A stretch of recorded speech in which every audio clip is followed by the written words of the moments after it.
What is going on, everyone? Welcome to the Slaw Sports Show. As always, I'm your host, Cole Noble, aka Slaw, and welcome to draft season. That's right, we're back talking the NFL draft. We're just right over, 5 weeks away from the official start of the NFL draft, April 28th on the calendar. We are excited, getting ready for it, getting pumped up, getting jacked, and ready to go for this year's NFL draft. It's a lot to go into it and a lot to be excited about, all these prospects, all these teams, and of course, our very own NFL draft show that we will be having for the entire first round, as always, here on the Slaw Sports Show. But today, we will be unveiling our mock draft 2.0. The first mock draft I did was back in February. A lot has changed since then. So I'm excited to dive into the new adjustments we have in our mock draft for this time around, our second go at it. So we're going to do, the usual, first round, picks 1 through 32.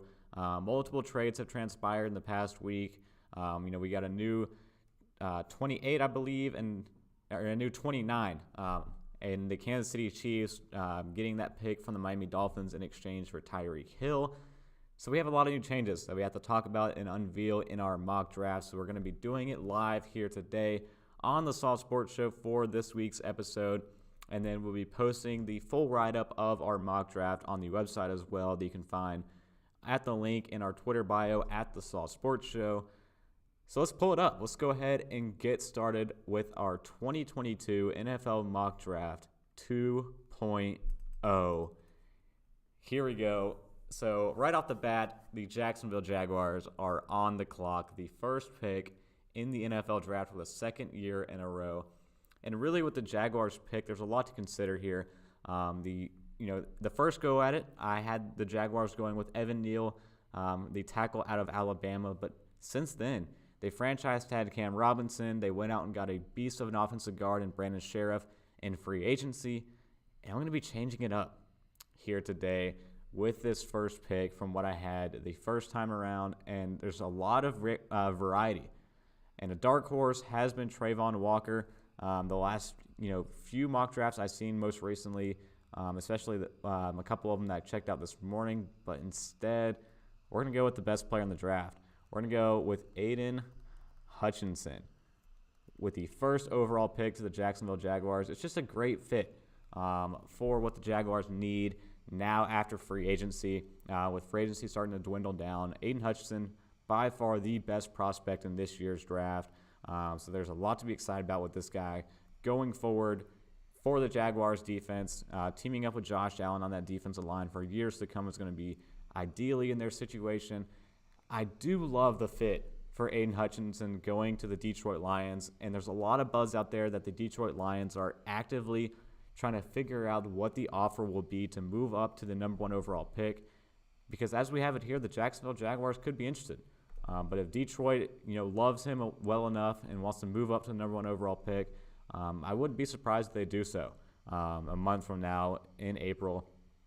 But as for now, for our mock draft 2.0, I do have Aiden Hutchinson being the number 1 overall pick to the Jacksonville Jaguars on that defensive line. Just a freak of a guy on that defensive line.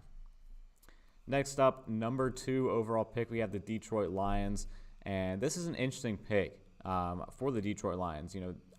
Could they be in trade-up territory? I just talked about it. It's an option. But where they're at as a franchise, I don't see trading up being the right move for, what they could do with this team. There's a lot of holes they still have to fill. I don't know if trading up would be the right move here.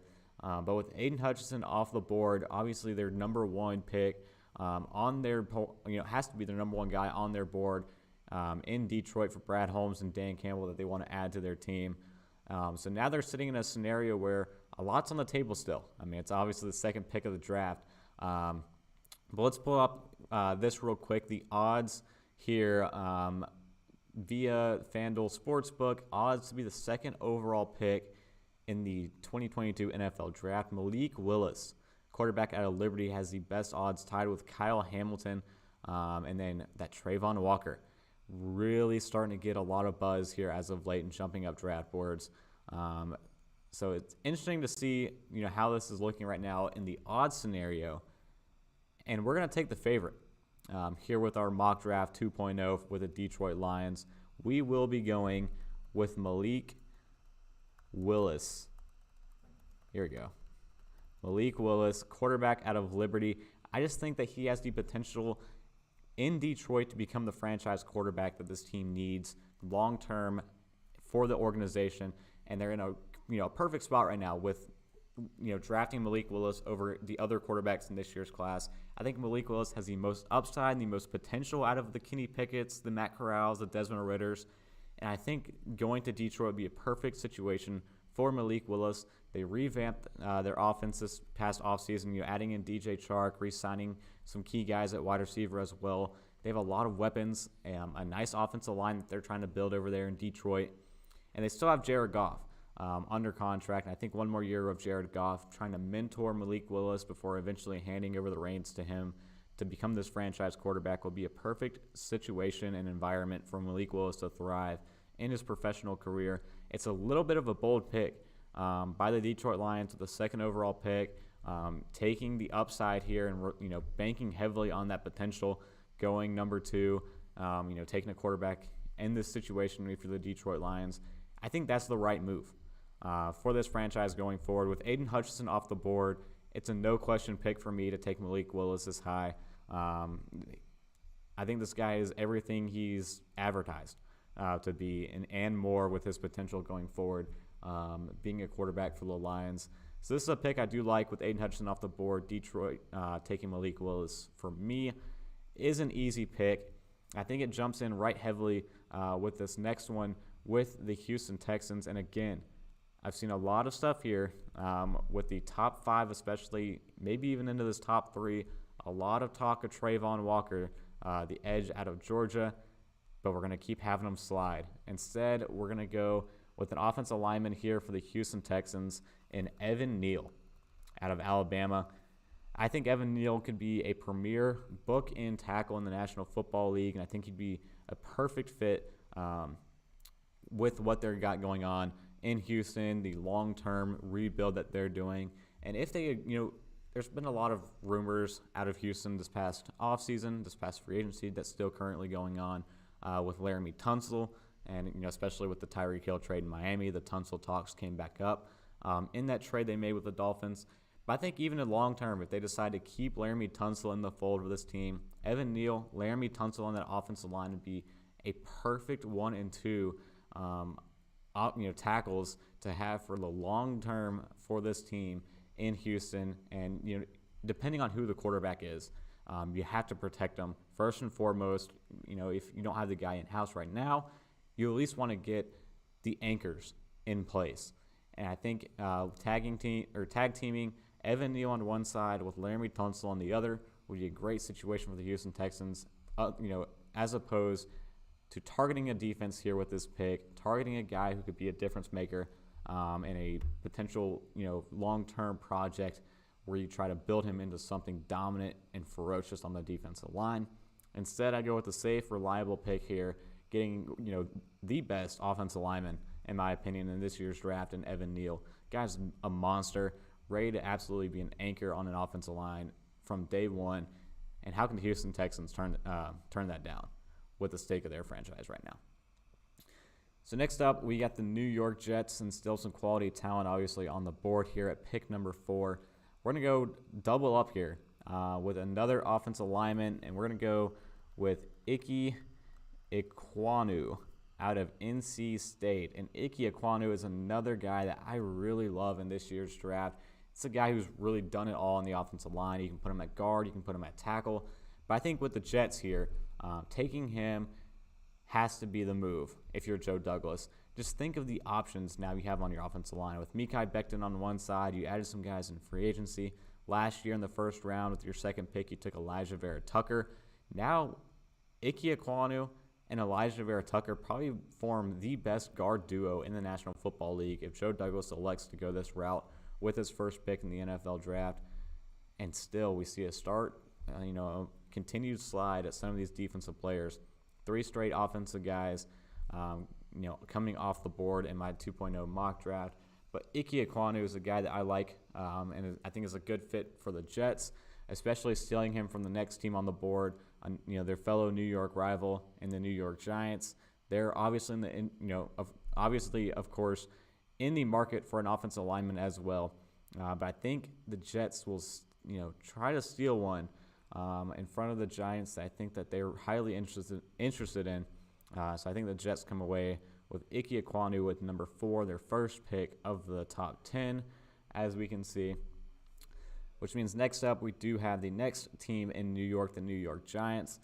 And they've done a great job in free agency, made a couple splashes here and there, especially on the offensive line, added 2 premier guards that they needed. Still have Andrew Thomas at tackle. But the big thing here for the Giants is they still need another tackle to really solidify that offensive line around Daniel Jones to make sure this offense is as capable as it can be next season. So let's give them that tackle. Let's go with Charles Cross here at number 5, going to the New York Giants out of Mississippi State. Offensive tackle, a great guy. Again, can be a bookend tackle. Really push this offense to where they want to go as a franchise. So I'm excited to see what happens here for the Giants. They, another team with 2 picks in the top 10. But their first one here, solidify an anchor, solidify a top-tier talent on the offensive line. Charles Cross is a guy I've seen gone as high as 4 and gone as low as in the teens. Actually, I've seen him go into the 20s as well, which is absolutely absurd to me. I easily see Charles Cross being a top 10 to top 5 talent. Getting him here at 5, the Giants just make a statement with their first pick that they want their guy to fill that last need they have on their offensive line to make sure it's as good as it can be for Brian DeBall's new offense that he's going to be bringing in New York. So now we have the Carolina Panthers. And this is where things get interesting for the Carolina Panthers because, yet again, they struck out at the quarterback position so far throughout the free agency. They did it last year. They're doing it again this year. Their only options are Sam Darnold right now, and I believe they reached out to Cam Newton to hopefully maybe bring him back if all else fails. But now Malik Willis off the board, so Carolina Panthers aren't in the market for him. They have done their homework extensively on Kenny Pickett out of Pittsburgh. I don't see a quarterback here for the Carolina Panthers. In my opinion, I think between now and April, I think the medicals come back for one Jimmy Garoppolo, and the Carolina Panthers will make a move to trade for Jimmy Garoppolo and keep their first-round pick. And now with what I'm imagining, their quarterback position secure, the top 3 offensive linemen off the board, the Carolina Panthers now have to go with best player available. And in my opinion, that is going to be Kyle Hamilton out of Notre Dame at safety. This guy is a absolute ball hawk in the secondary. I love his game. He's, arguably one of the top 2 premier talents and top 2 prospects in this year's draft. But there's a little bit of a stigma with the position, drafting him high.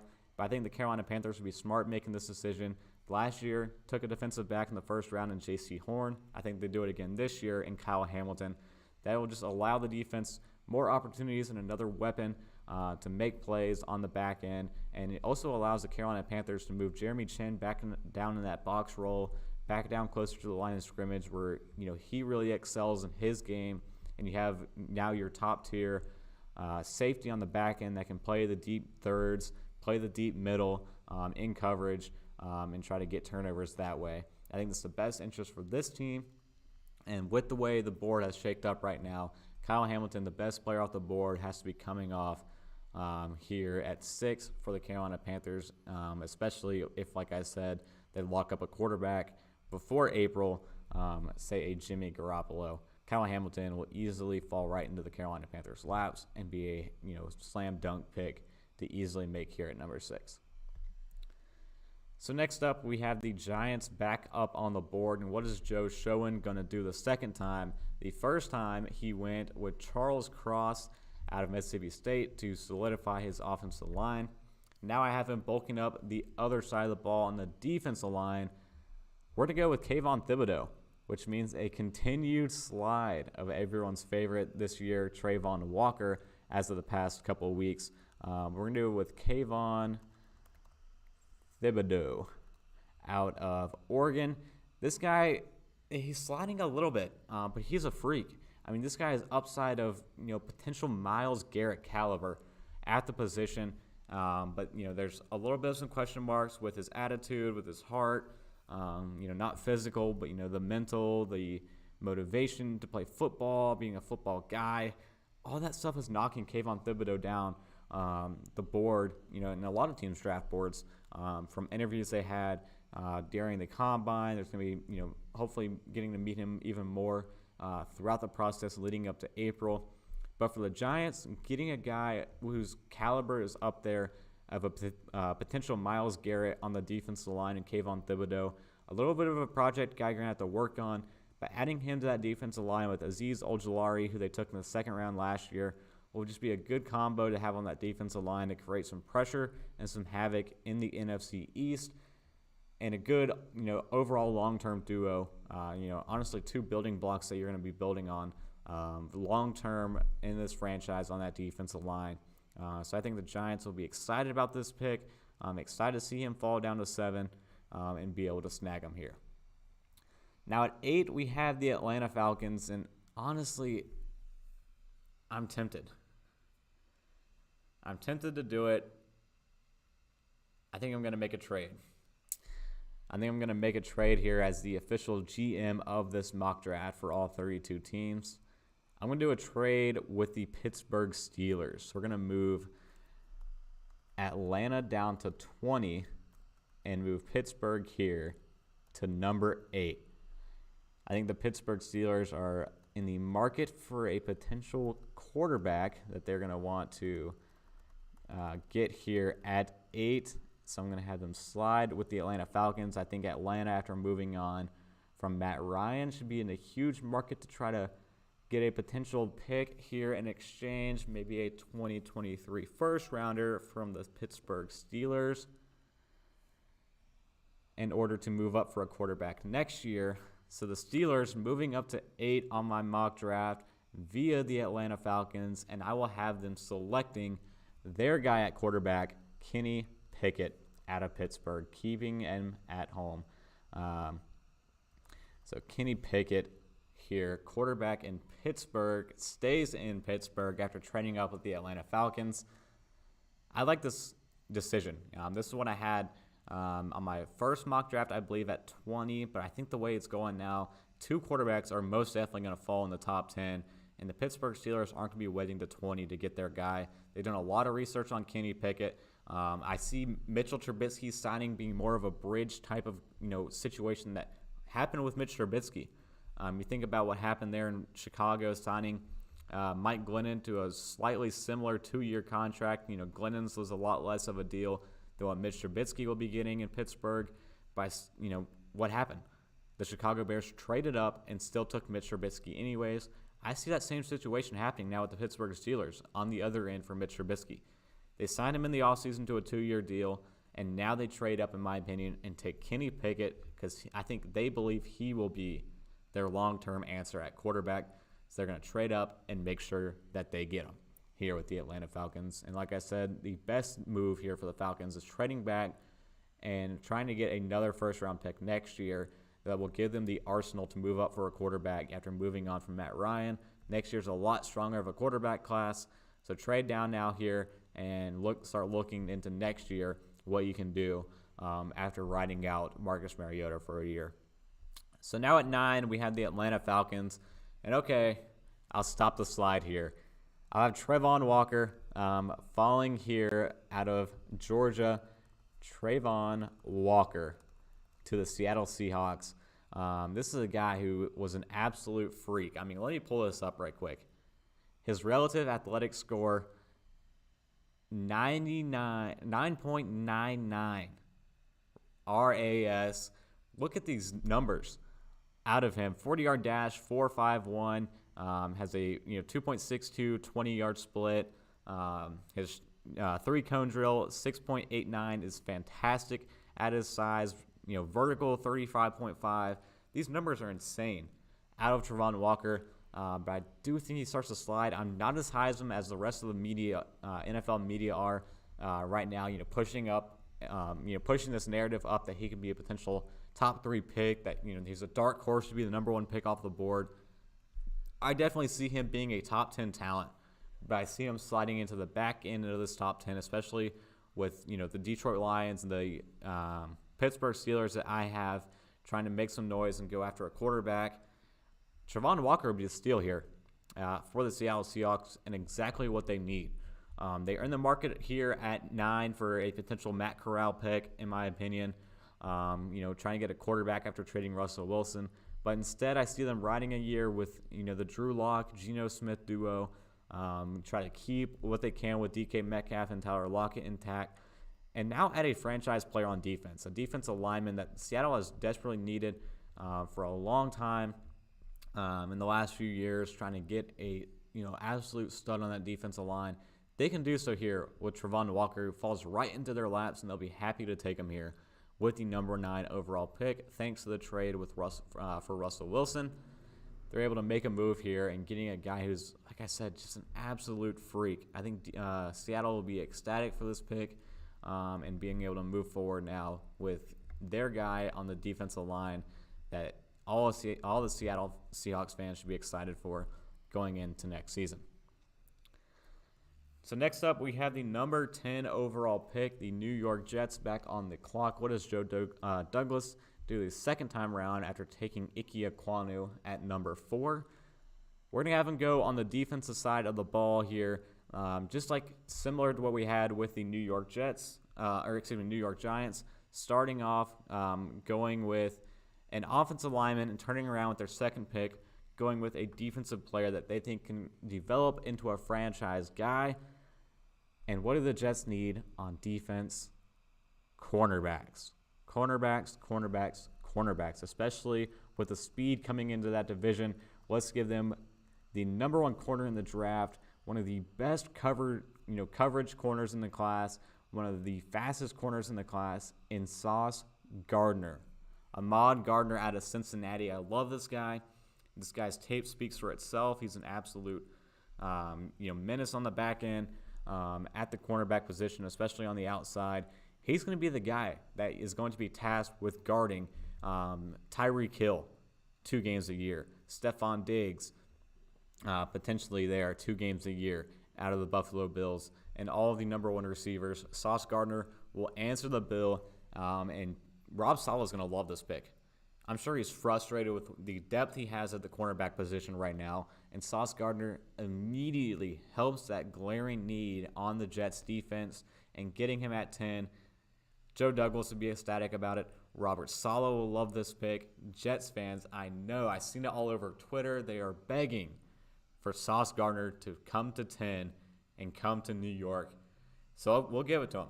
Sauce Gardner here coming to the New York Jets at number 10. I like this pick. I like this fit. It's a great situation that he's going to be going into, and the Jets need it desperately at the position.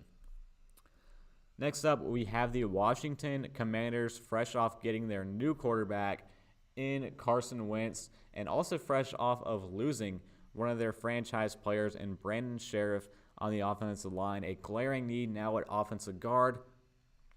Let's immediately fill it with, in my opinion, one of the best guards in the draft in Kenyon Green. This could be a little bit of a reach based on his average projection in this year's draft, but Kenyon Green is a guy that I also do like here for the Washington Commanders. Like I said, just filling that need. At the offensive guard position, getting one of the top players at the position, top prospects at the position, filling that hole left by Brandon Sheriff in free agency.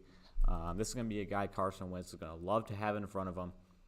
There's still some more little tweaks that could happen on the Washington offensive line going into next season. I could see Samuel Cosmi making the move over to guard on the other side, opposite of Kenyon Green, or they could maybe keep trying to push him into being a tackle.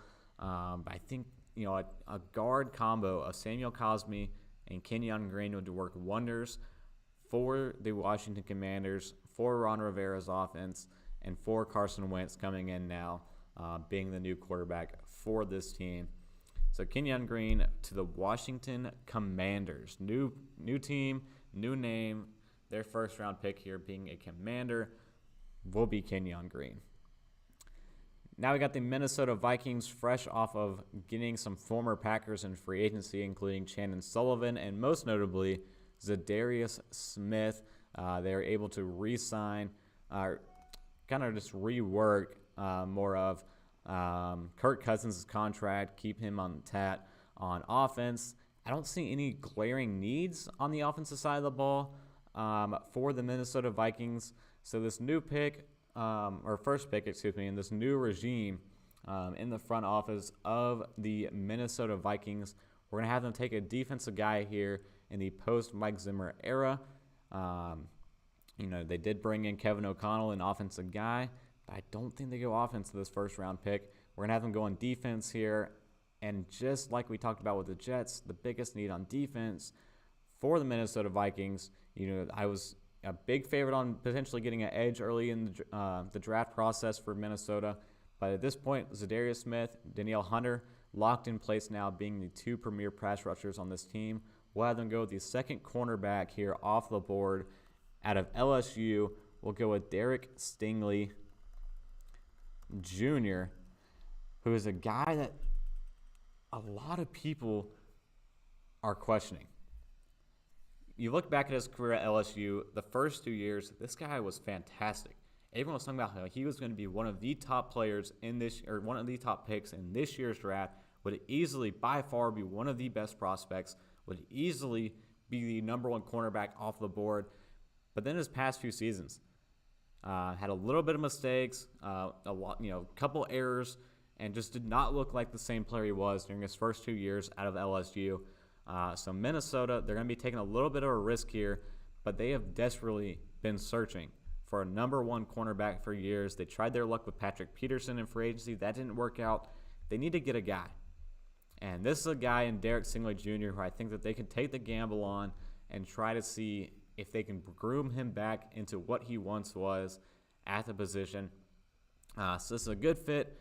A big need by the Minnesota Vikings that can be filled here easily with Derek Stingley, rounding out that cornerback position and giving them a reliable option now in a division where they doesn't look like they're going to be a big wide receiver at this point. The Chicago Bears, they got Darnell Mooney being their number one receiver. The Green Bay Packers situation right now, their number one receiver is Randall Cobb, Allen Lazard. But you do have, Amon-Ra St. Brown, and in Detroit, but I still think this is a need. I still think this is a need on defense for the Minnesota Vikings. Derek Stingley Jr. will come in and help fill that need for that defense in Minnesota. So now coming up for the second time around, we have the Houston Texans coming back on the board thanks to the trade with the Cleveland Browns in exchange for Deshaun Watson for their second pick. First pick, we had them going Evan Neal, tackle out of Alabama. This time around, I think we keep it to the offense. I really want to go a defensive pick here. For the Houston Texans, I really want them to go with a defensive player. Just where their franchise is at, they need franchise players that they can rely on in the long term. But all of the talk I've heard about Houston after trading Deshaun Watson was the immediate reaction from Ian Rappaport is that they are going to test their luck with Davis Mills and try to surround him with talent to see if he can be a guy that can be their franchise quarterback going forward. So let's give him a weapon. That's the only thing he doesn't have in this offense. He's got Brandon Cooks, who I think could eventually be traded. Outside of that, he's got Nico Collins going into his second season. He needs another receiver. Let's do it. First receiver off the board. We got to give Garrett Wilson. We got to give Garrett Wilson out of Ohio State. I like Wilson's game. I like what he can bring to this offense. I think he's a different type of receiver than they already have in this offense and one that they could need in the long term, being a reliable option for Davis Mills. And if they are true to their word, from what Ian Rappaport reported, that they want to see if Davis Mills has what it takes to lead this team and lead this franchise, I think they should surround him with the talent to do so. I think Garrett Wilson is the top wide receiver on the board in this year's draft. I like what he can do, just at the position. I like what Garrett Wilson can do. I like his tape. I think he can transfer over well in the National Football League. So I think right here the Houston Texans get arguably their number one receiver. I think Garrett Wilson has the potential to do that coming into Houston and taking him from this next team, the Baltimore Ravens, who are a team where I've seen mocked a couple of times, getting a wide receiver, especially Garrett Wilson by name in a couple of mock drafts I've seen. So I think Houston steals him here. First wide receiver off the board goes Garrett Wilson to the Houston Texans, thanks to their pick from the Cleveland Browns. I did in my first pick, or my first mock draft, I did have Garrett Wilson going to this exact pick to Cleveland. I think he stays at 13, just this time to the Houston Texans. So next up, we'll go with the Baltimore Ravens. I talked about some people are mocking a receiver at this spot. I don't see it. In my opinion, I think that the Baltimore Ravens, more than any other team in the National Football League, values secondary more than any other unit on their roster. And after all the injuries that they had last season, I think they need more depth at corner. I think would be the best move here in the first round for the Baltimore Ravens. We're going to go with the Washington cornerback here, Trent McDuffie, for the Baltimore Ravens. In this scenario here, they got their guy at safety in Marcus Williams. Now I think they get another premier cornerback to go alongside Marcus Peters and Marlon Humphrey and Trent McDuffie. He's a guy coming in as being the number 3 guy at the position. Huge upside in Trent McDuffie and what he can do with his team. I'm excited to see it. I think it's a good pairing. I think he's a great fit for what this defense wants to run and how they want to operate with this team. In terms of how they work defensively, what their team needs are. Trent McDuffie's a guy where his rare mix, he's got great size, great speed, exactly what John Harbaugh envisions in his quarterbacks, and fits the mold of the fellow cornerbacks at his position. So I think this could be the pick here to kick off the first round for the Baltimore Ravens. At 14. McDuffie's just a guy I like. I think I had this mocked in my first one. That's just how much I love this. Tremendous quickness. He's tough. He's got great awareness. Everything that fits the mold of the Baltimore Ravens secondary. I like this pick going forward for the Baltimore Ravens. So next up, we got the Philadelphia Eagles' first of 3 picks in the first round. This one coming from the Miami Dolphins, their first one up. Oh, a lot of options. A lot of people still on the board. What do the Philadelphia Eagles do with their first of 3 picks? I think, honestly, in my first one, I think I might keep it the same. I think I had George Karlaftis coming out here with this first pick for... Yeah, that's what I had in the first one. We'll keep it the same here. And George Karlaftis.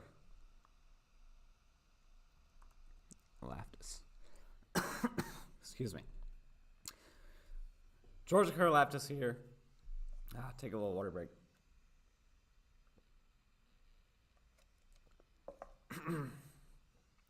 George Karlaftis here, I believe out of Purdue. Will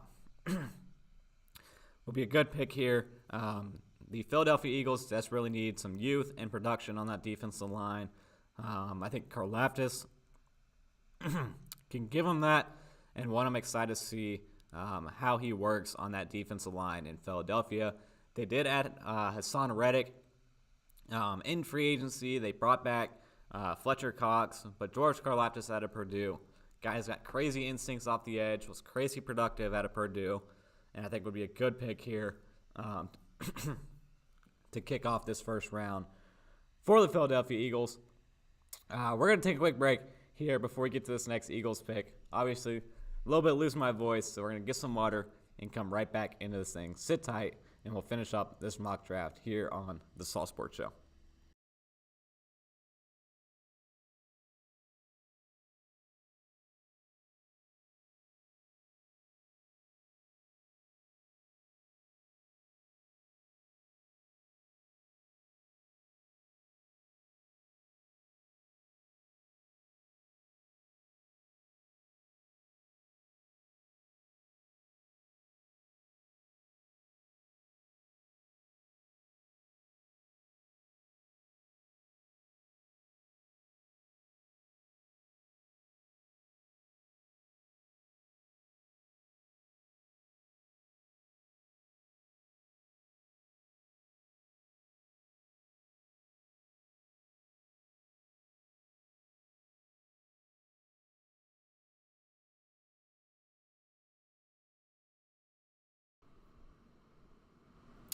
All right, so we're back here, a lot better.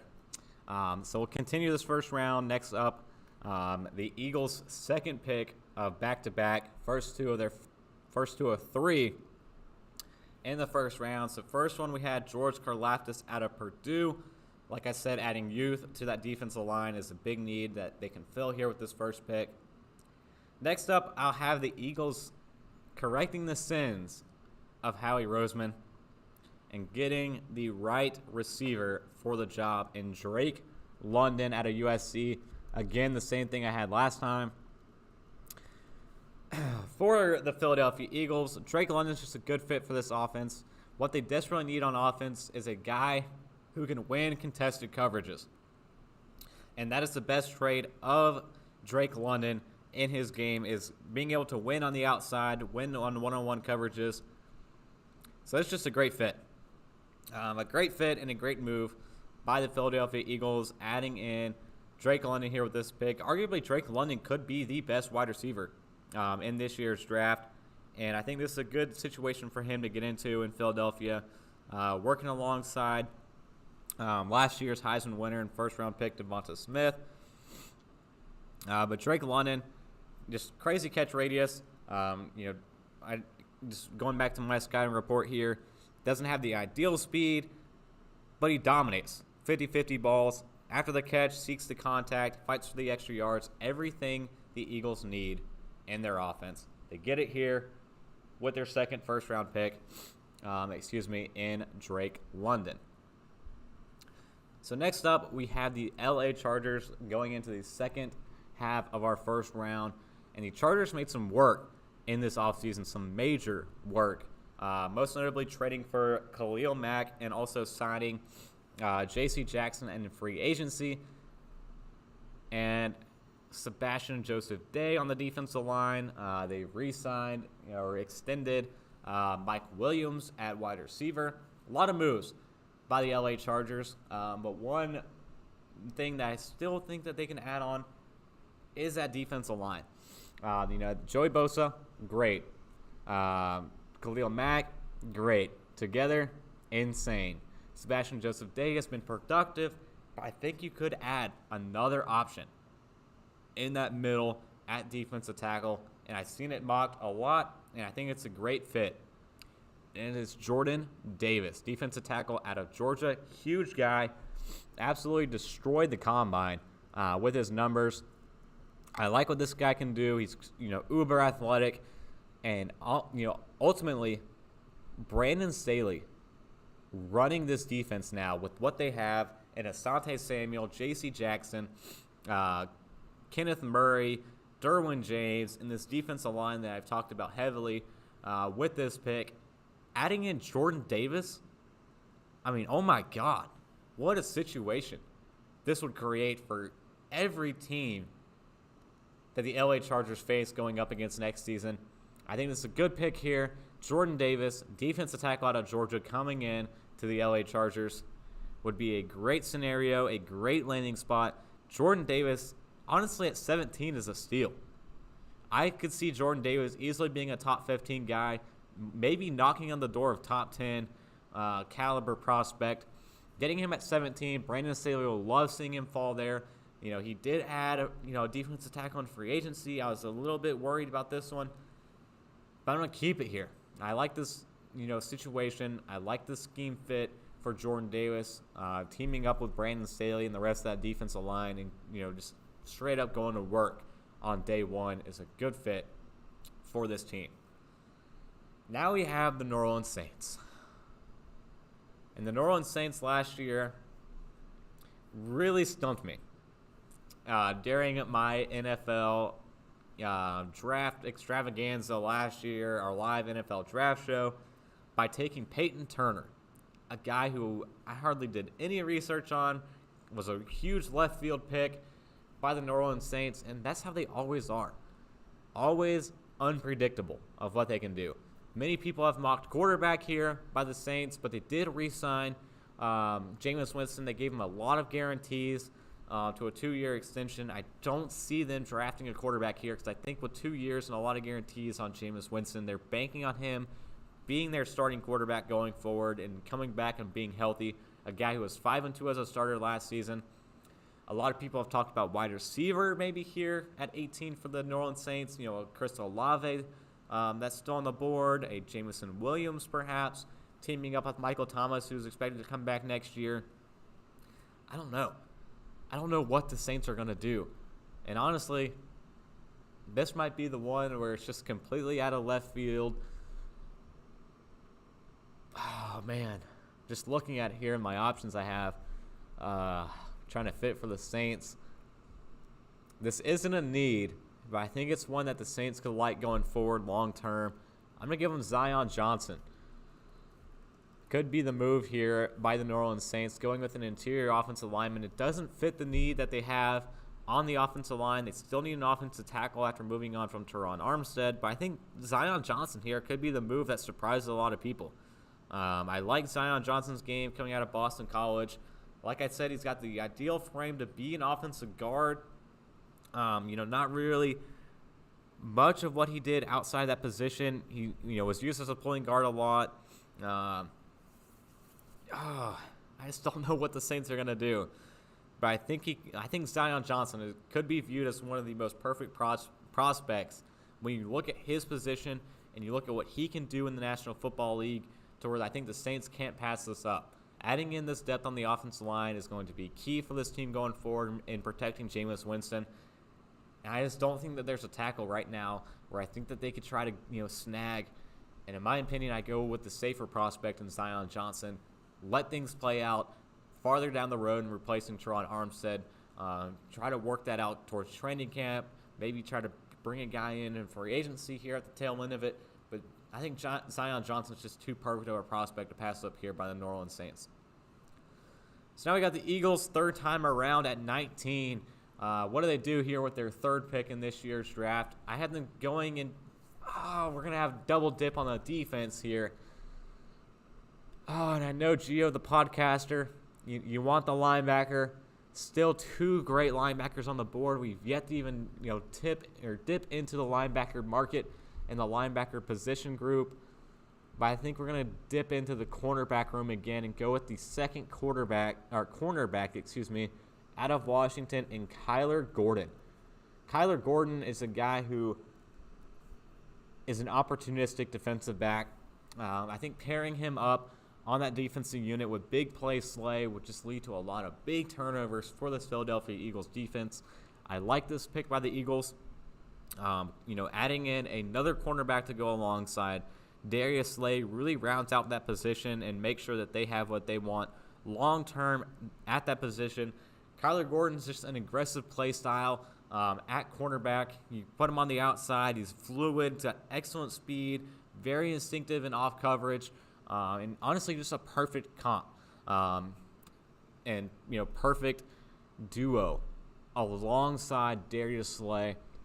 So big play Slay now with big play Kyler Gordon, as well as the Eagles round out their first round with George Karlaftis, Drake London, and Kyler Gordon. I think is a slam dunk top 3 picks by the Philadelphia Eagles to get out of the first round with 3 premier guys that can impact their 2 guys that can impact their defense, 1 guy that fills a major need on offense. Eagles fans have to love this first round shakeup right here I have for the Philadelphia Eagles. So now we have the Atlanta Falcons. After trading back with the Pittsburgh Steelers, they moved back, acquired a first-round pick for next year, building that arsenal in terms of making a run at a quarterback next year. However, they still have a huge need on offense. That's not the quarterback position, and they need a wide receiver. Bad. I mean, honestly, I could have had them staying at 8 and taking a wide receiver, but my first mock draft, I had them taking a wide receiver at 8. That's still on the board here at 20. And we're going to go with Treylon Burks out of Arkansas. After losing Calvin Ridley to suspension, there's a desperate need, and also losing Russell Gage in free agency. Treylon Burks will immediately step in, and this is a guy who has upside if he's in the right situation, and I think Arthur Smith can use him really well, getting the ball in his hands, running a lot of some screen plays that he ran a lot of in Arkansas. Ultimately getting him the ball. This guy's got the speed to take a top off of defense, could, at best be your number one receiver. But I think a duo of Treylon Burks with Kyle Pitts will do wonders for Marcus Mariota in this new offense going into next season. He's a big physical guy, outstanding run after the catch. Like I said, just put the ball in his hands. Can run his route tree is wide and very fluid guy. I think he can do even more at the next level from what we saw in Arkansas if you put him in the right situation and with the right playmaker. Ideally, I would love to see him with Kyle Shanahan type offense, maybe a Matt LaFleur type offense in Green Bay. But I think it also works with an Arthur Smith type offense in Atlanta. So trading back, still getting their guy here at 20 and adding in another first-round pick will be a good situation for the Atlanta Falcons and one I like here for my second mock draft. So next up, we got the New England Patriots, and we got to go with the Bill Belichick type pick. First time around, I had Jameson Williams out of Alabama getting a wide receiver. But when do the Patriots, outside N'Keal Harry, spend big and early on a wide receiver? Instead, I'm going to go with a defensive guy here. We talked about it with the Eagles. We haven't dipped into this position yet. Let's take the first linebacker off the board. And I'm going to give the Patriots Devin Lloyd out of Utah. I like Devin Lloyd's game. I honestly think he is the perfect fit for the Patriots defense, for Bill Belichick's defense. This guy is uber smart, crazy intelligent. He's already a leader at Utah. I think he can easily be a leader in year one for the Patriots defense. They moved on from Kyle Van Noy, Donta Hightower, Jamie Collins. Let me go on at linebacker. Huge need there by the Patriots. And this is the Patriots pick. This is a Patriot pick in the first round in Devin Lloyd. He's a rangy linebacker, very productive, very versatile, very intelligent. Exactly what Bill Belichick looks for a prospect and for a defensive player that he would love to have. So we'll give him Devin Lloyd, 21 to the New England Patriots, first linebacker off the board. Let's keep it moving. Now, next up, my Green Bay Packers. And last year, I famously and notoriously held up the sign on draft day, get Rodgers help. And instead, the Packers went out in the first round, took Eric Stokes out of Georgia. Turned out to be a great player on the defense, one I'm excited to see develop more alongside Rasul Douglas and Jair Alexander, the best trio at cornerback in the National Football League. But this time, it's got to happen. Get Rodgers help. As they're trading Devontae Adams, the wide receiver room in the Green Bay Packers is slim picking. Let's give him a guy here. Chris Olave out of Ohio State to the Green Bay Packers at 21. Comes in and is the new top wide receiver coming out of the draft. I do think the Green Bay Packers, it's not going to be the first. It's not going to be the first or last wide receiver the Green Bay Packers add to their offense from now until the start of training camp. I do think one move potentially gets made at wide receiver between now and April. Maybe some stuff later in the draft. Round 2, days 2, a guy I like for the Packers is Christian Watson a lot. I think would be a great fit for Matt LaFleur's offense. But Chris Olave here at 22 would be a great fit as well. Thanks to this pick coming in from the Raiders after the Devontae Adams trade. Chris Olave, just an absolute insane vertical threat. One of the best vertical threats in the draft this year. This guy, his ball tracking skills are absolutely incredible. And that's what Aaron Rodgers loves in his wide receivers, a guy who can track the ball. You look at Allen Lazard when he gets targets downfield. When Marquez Valdes-Scantling gets targets downfield before he went off and signed with the Chiefs earlier this week. But during his time in Green Bay, Devontae Adams same way. Jordy Nelson was the same way back in his time in Green Bay. Rodgers loves guys who downfield can have that instinct, whatever, that it factor to track the ball and make plays deep downfield. Let Rodgers show off that arm he has. Chris Olave will be the guy that can be that new explosive, option on this offense for the Packers that they're missing now in the speed department. Chris Olave offers that for the Green Bay Packers, and I think this is a great pick. I love it personally. Let's hope it happens. for Packers fans out there. Chris Olave at 22 to the Green Bay Packers, their first of 2 first-round picks in this year's draft.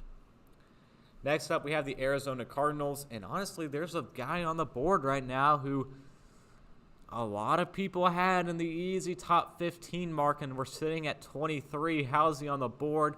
Because that's what the Cardinals do. They always get the gems. How do they fall? Every single year. Zaven Collins was the same way last year. The year before, Isaiah Simmons was an absolute freak coming into the draft, and he fell a little bit. May not have worked out in his rookie year, was trying to build it back up in his second year last year. But again, Isaiah Simmons, when he was drafted by the Cardinals, everyone was saying, how did he end up here? Last year, I felt the same way with Zaven Collins. How was he on the board for the Arizona Cardinals? Guess what? They do it again here, adding to the defensive line a guy who, when I write this in, you're going to say, wow, he was still on the board. We're going to go with Jermaine Johnson out of Florida State.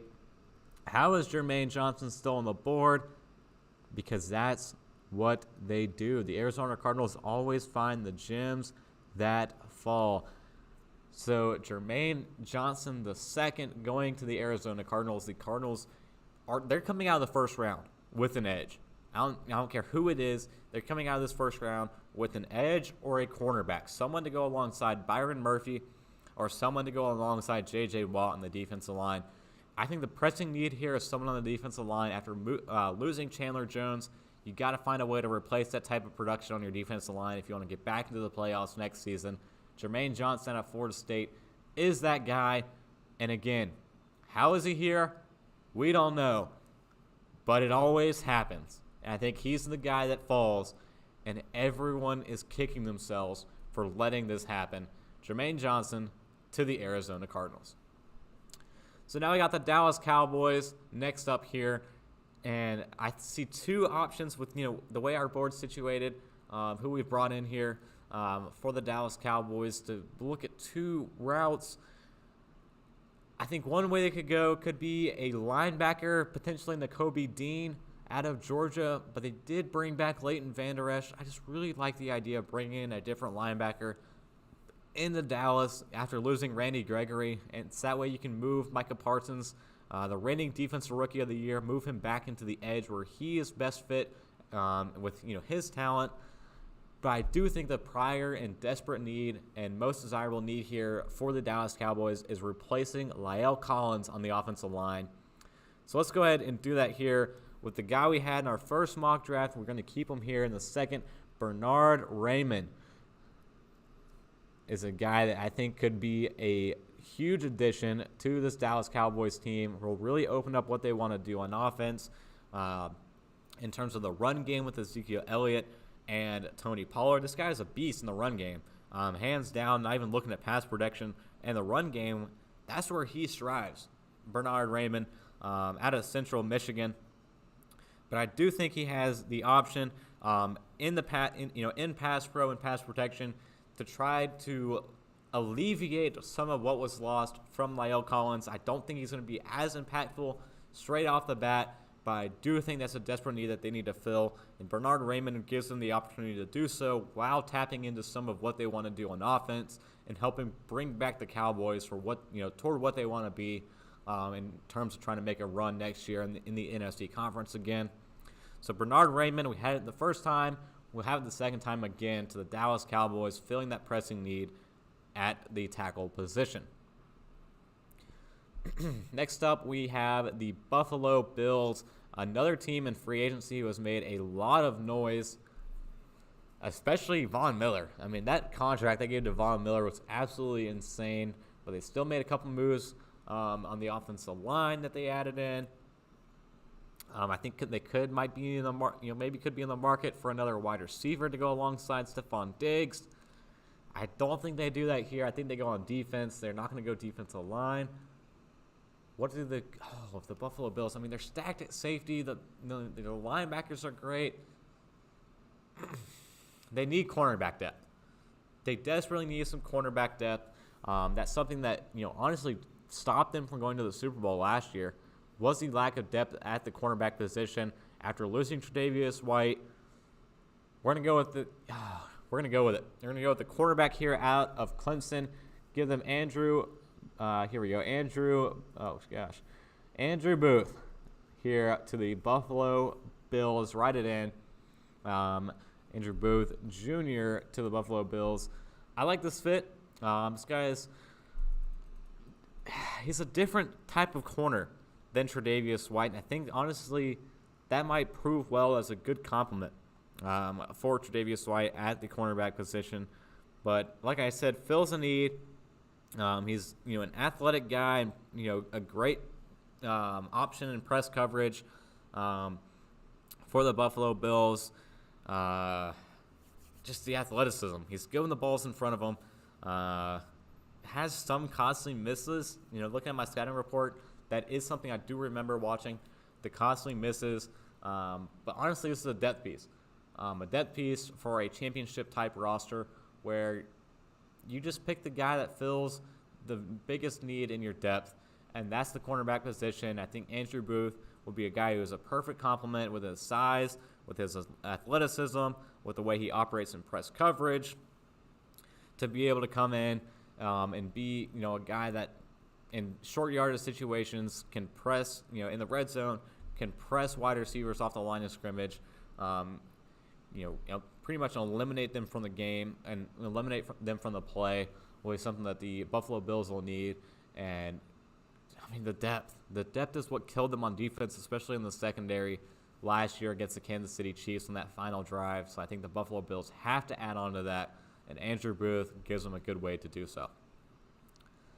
Next up, we got the Tennessee Titans and some interesting options the Titans can do here. They do need some help on the interior of their offensive line in replacing Roger Saffold. They do need some help in the secondary. But there is a guy I do really like, and honestly feels like a Titans pick. A guy who, the Titans love risks. They love their risky picks that hopefully will pay off. They did it last year. And Caleb Farley. They did it the year before on the offensive line. I do like this guy, and I do think he could be a good fit. But he's a defensive lineman out of Minnesota, Boy Mafe. I like the fit in Tennessee, but they did re-sign Harold Landry. They got Jeff Simmons on the defensive line. They have pieces on the defensive line. He's a guy that could be a project potentially. But I do like the fit, and I'm going to go with it. Boyd Mafe out of Minnesota is a guy who a lot of people might not consider going to the Titans with this pick. But Boyd Mafe is the guy I think that they take a risk on. The Tennessee Titans love taking their risk in the first round. They don't take your ideal, what you expect them to do every single time they draft. I think Boyd Mafe could be that next guy. He's an enticing prospect. He's a guy you do have to invest in. But the Tennessee Titans have the depth, or the not the depth, but the quality starters in place, the cornerstones in place on that defensive line, and at the being pass rushers on that defense for the Titans, to where this is a guy that they invest in. They invest in Boyd Mafe for the long run. I love him as a prospect, and I love this fit for the Tennessee Titans. So while it's not a pressing need, I think this is the one that they would love, to be a guy that can come in and rush the passer come playoff time next season for the Tennessee Titans. So I'm sticking with it. It's down. It's written down. It's in stone. We're going to stick with it. Boyd Mafe to the Tennessee Titans. Next up, the Tampa Bay Buccaneers. Tom Brady returning to the Buccaneers, and with him came back all of the free agents. Who would have expected that? All re-signing in Tampa Bay. But they do need help on the offensive line. They lost 2 guards, one to retirement, one in free agency. They did bring back Ryan Jensen. They need help at safety after losing Jordan Whitehead. But I think they go with a offensive lineman. I had it the first time. We're going to have to stick with it.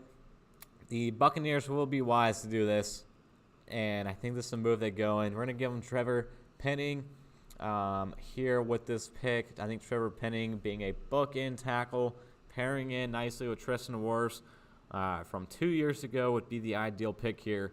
If you're the Tampa Bay Buccaneers, you've got Tom Brady for another year, maybe more, but this guy out of Northern Illinois could be the guy that teaming up with Tristan Wirfs would be just a perfect fit together for this offensive line going forward. I love the fit. And, again, because I had it the first time, I'm going to have it the second time. I love this fit here for the Buccaneers. Even after the Tom Brady era is over in Tampa Bay, they're going to need to make sure this offensive line is as stout for whoever the next quarterback coming in is. If it's Baker Mayfield, potentially being the successor to Tom Brady in Tampa Bay, they're going to need to make sure they have a stout offensive line in place, and it starts at the tackle position. Ryan Jensen's locked up long-term. Tristan Wirfs you still have that you're eventually going to give him a long-term contract, being a franchise guy going forward. Why not add another franchise guy at the other tackle spot here in Trevor Penning, a guy I like here and a good fit for the Tampa Bay Buccaneers. Next up, we have my Green Bay Packers, round 2 in the first round, going up for the second time, Brian Gutekunst. What does he do this time after getting their wide receiver in Chris Olave? Does he double dip? Does he double dip at getting Rodgers' help? Maybe a Jameson Williams on the board here. I don't see it. I don't see a double dip. Even one receiver I think is enough to slow down a little bit on the Green Bay Packers. I do think there's still some defensive help they can go with here. Maybe a defensive tackle. I do like a Devontae Wyatt. Could be a good fit. They did just bring in a defensive tackle to go alongside Kenny Clark, a veteran guy. The cornerback room set, like I said, top trio in the league at cornerback in the Green Bay Packers. They could go offensive line here. But I do like the fit of one guy in particular still on the board, and it's going to be at linebacker. And it's not one I've seen mocked a lot for the Green Bay Packers. They did bring back Devondre Campbell on a 5-year deal, but the depth at linebacker is slim thin behind Devondre Campbell, the reigning All-Pro linebacker. So I think Brian goes with an ideal prospect here, in my opinion. We're going to give him Nakobe Dean out of Georgia, a guy I like at linebacker. I think tag teaming with Devondre Campbell will honestly give the Packers one of the best linebacker duos they've had in years. And this will span the next half decade, with Devondre Campbell being now on a 5-year contract. Adding in Nakobe Dean on a rookie deal is the guy I'm excited about. He's a little bit undersized, but his instincts and playmaking are off the charts, and there's not a lot of buzz about him. I think the Packers, they constantly take guys there's not a lot of buzz about that Brian Gutekunst looks hard at. Last year, Eric Stokes came out of left field a little bit toward the tail end of the first round. I think he goes back into this Georgia pipeline, and Nakobe Dean at linebacker to tag team with Devondre Campbell on this Packers defense. Give Joe Barry another weapon to weaponize here in the run game. He's great. He's quick to fill holes, great at tackling. Exactly what the Packers need in terms of speed and range on defense in that middle part, that second level in the run game that keeps gashing them time and time again. When the Packers inevitably have to play the 49ers again in the playoffs next year, they need a guy who's a sideline-to-sideline type linebacker, who's instinctive, who gets after the running backs and has the speed to catch up with the speed that they have in San Francisco and outside in the rest of the NFC as well. They need a guy that can get after the running back, and I think Nakobe Dean will be that guy to tag team alongside Devondre Campbell. So next up, we have the Kansas City Chiefs, first of 2 picks back-to-back here for the Chiefs. This one from the Miami Dolphins after trading Tyreek Hill, and he's on the board. He's got the speed. Let's give it to him. Jameson Williams going to the Kansas City Chiefs. This is a little late, I think, for Jameson Williams out of Alabama. This is a guy who could, if it wasn't for the ACL, this guy would be the top wide receiver in this year's draft. Just the absolute speed that he has. I did talk about how Chris Olave, I think, is the best downfield threat in this year's class, but I think Jameson Williams, if he comes back fully healthy from this ACL tear and gets his speed back in his game, is the fastest guy in this year's class. We, unfortunately couldn't see him at the, combine. I think he easily would have had the fastest 40. This guy's explosive. He's tall. He's devastating at the second level, and he reaches his top speed.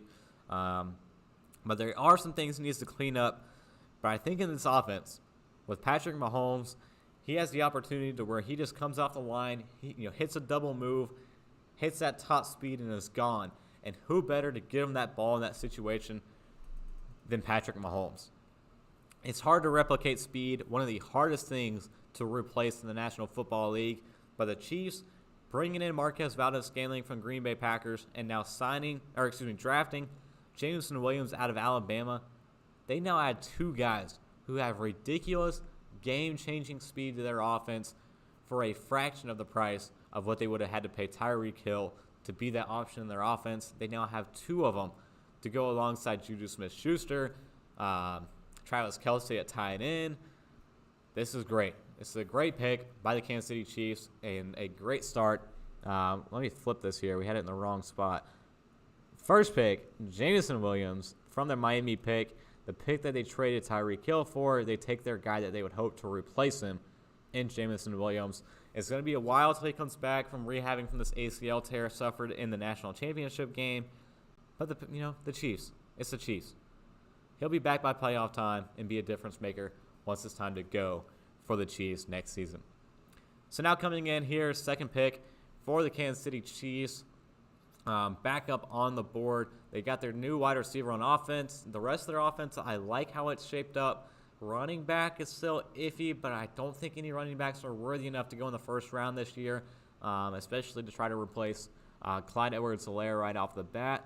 So we're going to look to defense now for the Chiefs with their second pick in the first round. Safety could be an option here. They did bring in Justin Reed, but also as of today lost Daniel Sorensen. He finally left in free agency and got signed today. So we could go safety, but I think the more pressing need for this Chiefs defense has to be at cornerback.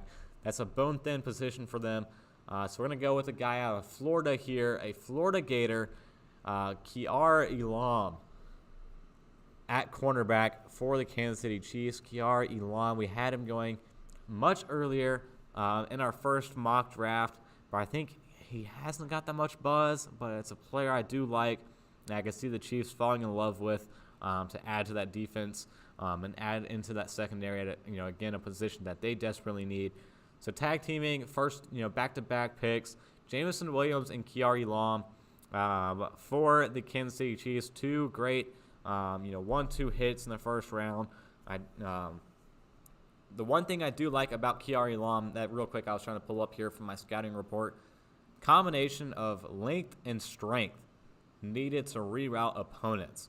You talk about the wide receiver rooms that they have in that AFC West division, bringing in Devontae Adams, bringing in Hunter Renfrow, Hunter Renfrow and Devontae Adams with the Raiders, the Chargers. You got Keenan Allen and Mike Williams. You got the Denver Broncos with Cortland Sutton, Tim Patrick, and Jerry Jeudy. There with Russell Wilson throwing in the ball. The Chiefs are going to need some desperate help in the secondary to try to keep these guys in check, especially once it comes playoff time. Some of these top receivers are going to be facing, talk about Cincinnati, the trio that they have over there, the Buffalo Bills with Steph Diggs. A lot of talent at the wide receiver position in the AFC conference with these top-tier teams, and the Chiefs need someone that can help try to defend that. Kiar Elam, great pick here to round out their first round with back-to-back picks. I like this pick by the Chiefs, and both these picks, honestly. But Jameson Williams, I do think if he's there, immediate lock to the Chiefs. With that first pick, they're going to immediately snag him, come back around with a guy like Kiar Elam. Next up, we have the Cincinnati Bengals, and we're going to go with the same pick we had with them the first time. You got to go with Tyler Linderbaum out of Iowa, the top center in this year's class, one of the top interior offensive linemen in this year's class. I could easily see Tyler Linderbaum going a little bit higher than Cincinnati, but I think with the situation that we presented ourselves with our mock draft right here, he's there. and you have to take them if you're Cincinnati. I get that they've done a lot of work in the offseason building that offensive line. They brought in a guy who can easily step in and potentially start at center. They added in La'el Collins. They made a lot of work and a lot of interest at this position and at this unit on the offensive line. I don't think they're done. I think the wise move here would be protecting Joe Burrow even more, and adding in Tyler Linderbaum here would be a great pick out of Iowa. This is a guy who, as super athletic, he has all the intangibles you would want, and just adds even more depth that they will need on this offensive line that cost them a Super Bowl back in February against the LA Rams. They got to get that corrected. Keep building the offensive line around Joe Burrow. You do it here with Tyler Linderbaum if he is on the board at 31. So now we're at 32, the last pick in our mock draft 2.0. I like how this board's shaped up this time around compared to our first time. I like all these picks. Oh, so many great fits, but we got to wrap it up with the Detroit Lions. First pick, Malik Willis up here out of Liberty. They got their franchise quarterback. Instead of going with, a top-tier defensive prospect, instead of going with another tackle to tag alongside Penei Sewell on the offensive line. But now here, I think they did, the talent's off the board at tackle. I don't think you try to sneak another one here in the back end of this first round. So let's go with a defensive pick. Defensive pick here for the Detroit Lions, and I don't see which edge rusher leaps off the board, in my opinion, to come in the back end of this first round. So we're going to go with a guy who Dan Campbell is going to force his hand here at the end of this first round and force his hand onto Brad Holmes to select the guy that he loves, in my opinion. This guy has all the traits needed. He just screams Dan Campbell. With what he's building with his team, the energy, aggressive guys, smart and aggressive but smart, super intelligent guys that he's looking to add to his team and his roster in Detroit. This is a guy that I think would be a great fit and could squeak in here in the back end of the first round. We're going to go with Lewis Cine out of Georgia, a guy who may be undersized at the position. There's a lot of things to consider with this guy, and he's not, in my opinion, not one of my top safeties that I have. But at 199, this guy doesn't play like it. This guy has the heart of a Detroit Lion. He is super physical. In the playing the run, he reacts very quickly. He lays pops time and time again.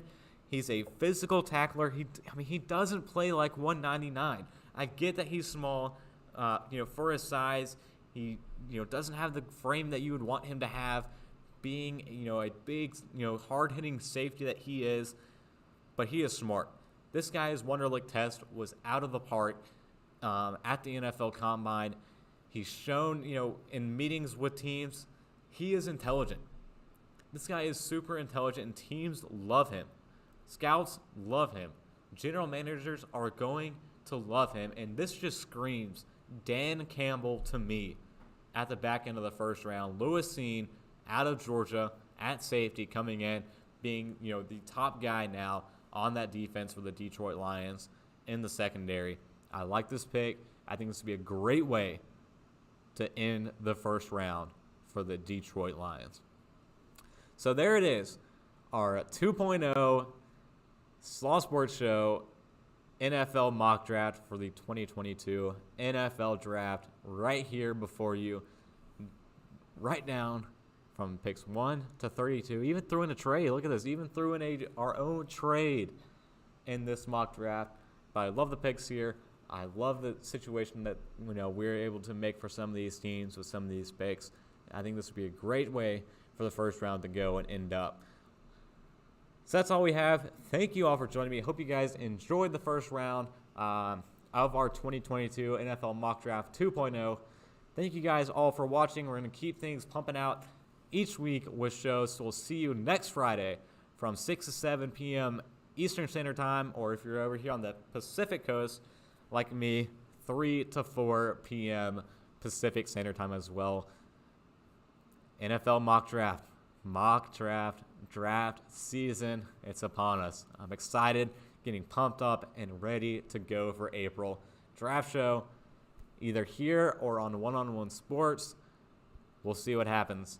But hopefully we get things rolling and get to have another great draft extravaganza for the second year in a row here on the Slaw Sports Show. But thank you all for watching, and until next time, peace.